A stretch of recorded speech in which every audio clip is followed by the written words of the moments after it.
Good afternoon and welcome back to the West Ham Network for today's 13th of April's rendition of Hammer's headlines in association with the guys over at kumb.com. Go and check them out. They have a website, they have a YouTube channel, and they've got great content and a great forum as well. So go and check out all their stuff. I hope you are all well. If you're new around here, please make sure you do go and subscribe to our channel.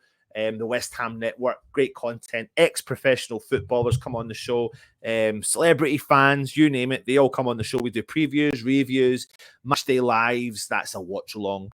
We do these Hammers headlines, we do daily content as well. Go and check out the daily video I did earlier on with regards to the kind of rumor and the report suggesting that maybe Zuma could be out for the rest of the season, which is not great, but we will have to wait and see what the scan results will be. But we have not got long till the end of the season as well. So yeah, go and check out that content. But it's a big, massive week for West Ham fans, of course, because we've got the quarter-final second leg against Lyon tomorrow evening, and we will be buzzing. But we'll get started on the first story of today, and that is that we will be overjoyed at the fact that UEFA have confirmed that a new referee will be in charge of the game against Lyon on Thursday. Felix Sveier, the official in charge at the London Stadium clash, had an awful game and nearly cost our side the game, potentially the tie, as the advantage was stolen away from us.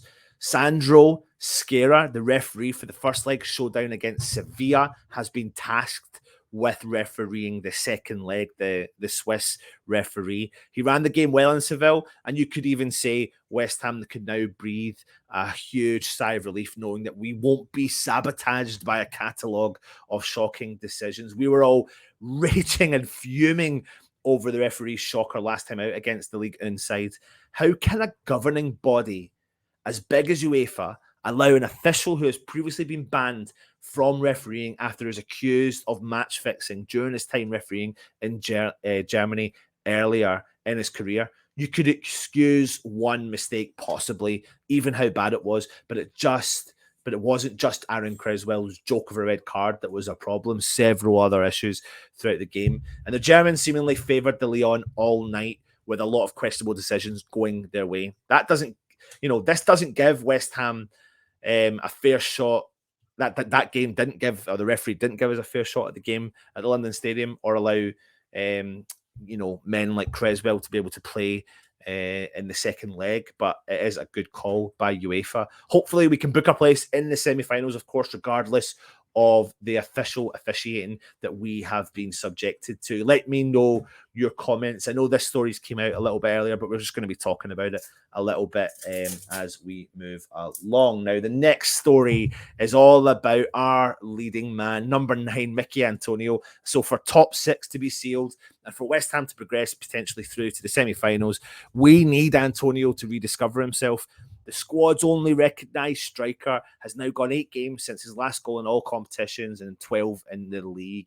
A competition where he has found the net on New Year's Day. The contributions of Jared Bowen, among others, have minimised the impact, but Moyes has laid down the challenge for the Jamaican international to come good when he is most needed. There were signs a few weeks ago his form was coming back, but he hadn't quite got the goals. It's a long time. We need him to score. Let's be fair, it's not our goal scoring at the minute that's causing us a problem. Our goal scoring has been good, whether they've come from Jared or whoever. We've been able to cover Mickey's lack of goals recently, but when you get into where it really matters, the bits of quality in a season, you need your centre forward to come up trumps in front of goal for you. Maybe Antonio is short of confidence, but the more likely explanation is he's simply exhausted the end of the campaign, in which he has had to lead the line alone almost entirely. The standout moment really where you saw the tiredness in Antonio was against Brentford late in the opening period when Declan Rice played a through ball, but Antonio reacted too late and he had a lengthy telling off from the West Ham captain. But there is no prospect of him getting a rest. That's the thing. So we need to keep trusting in him, which we have done. Keep giving him encouragement that goals will come. And I do think they will come back. I tell you something, if there's a time now we need Antonio to hit form, it is now. If he can replicate the form he had at the start of the season, at the end of the season, we are in with a really good shout. Get your comments in and let me know your thoughts on the Antonio situation. Last but not least, the story that has been breaking over the last couple of days, and we heard that Christian Eriksen potentially was offered to David Moyes in West Ham when he was looking for a club a while ago, but Brentford do have a battle on the hands to convince Eriksen to sign a new contract beyond the end of the season, with clubs like Tottenham and West Ham among the sides interested in signing him on a free transfer.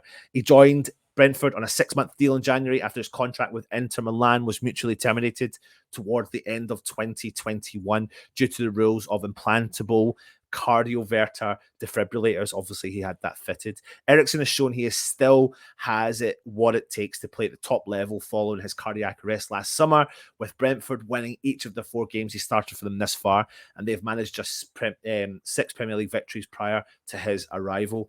Brentford boss Thomas Frank has publicly insisted that Eriksen's future won't be decided until the end of the season, but that it's realistic to expect him to sign a new deal with the club. However, Eriksen's stock is rising again, and sources have confirmed that while internally Brentford are quite hopeful that he will extend his stay at West London, they are going to face fierce competition. Tottenham, who he played for back in between 2013 and 20, do hold an interest, though it's currently unclear whether the Dane is open to reunion given the manner of his departure. Other clubs like Aston Villa, Crystal Palace, Everton, Newcastle, and of course our beloved West Ham are all looking into offering Eriksen a contract this summer, along with Brentford's other rivals, Fulham apparently, who have all but sealed promotion back to the Premier League. There is a lot of interest from abroad too, but it's understood the 30-year-old wants to stay in England. He's thought to be seeking his wages that he potentially was on when he was back, when he played with Spurs and even at Inter Milan, and he doesn't want his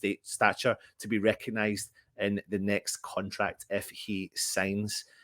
So what will be interesting is, would we go into the free market and bring Eriksen in? For me, I mean, you've seen the quality that he had against West Ham and what he's actually offered Brentford since he's been playing there. There is pure, and the quality oozes from the man's feet. So if he's medically clear, then I'm all for it. It's just how much his weekly wage will be. Get your comments in and let me know your thoughts on potentially Eriksen coming to West Ham. And that brings an end today to your Hammers headlines for the 13th of April. Make sure you join me tonight for the preview of the Lyon game, 9 o'clock. That will make interesting reading to see who we're going to start for the game, because there could be many, many changes for the game coming up as well. And then tomorrow we'll have content coming out for you again, so make sure you do join us then. Like I said, and like we always do, if you're new around here, please subscribe to the channel, hit the thumbs up, and I hope you've enjoyed the content today. Stay safe and come on, you Irons.